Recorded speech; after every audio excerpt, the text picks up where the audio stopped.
Premenstrual Syndrome, PMS. Introduction. Which of the following statements is not true about PMS? Choose one of the following options. 1. PMS lasts a maximum of 3 days. 2. PMS stops when the woman stops menstruating. 3. The symptoms and severity of PMS are different for each woman. 4. The symptoms ease down and go away as the period starts. Correct. This statement is false. PMS symptoms develop 1 to 2 weeks before the period starts.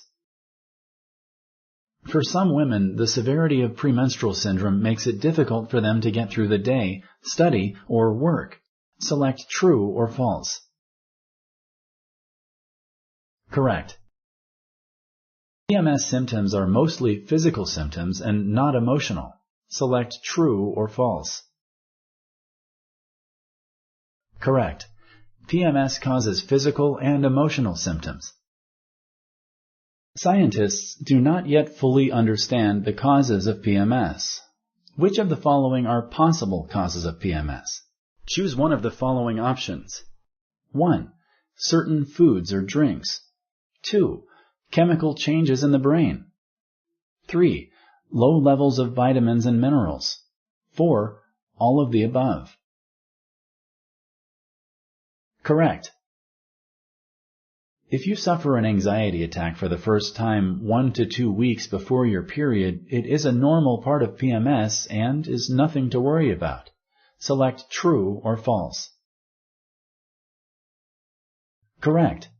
Anxiety is a symptom of PMS, but it should never be ignored if it interferes with your life.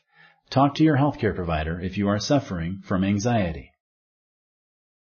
Can birth control pills help ease the symptoms of PMS? Select yes or no. Correct.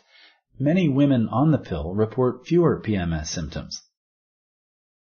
Is there a proven method to totally prevent PMS? Select yes or no. Correct. You cannot prevent PMS, but there are several things you can do to manage its symptoms and their severity. Thank you for using Explain.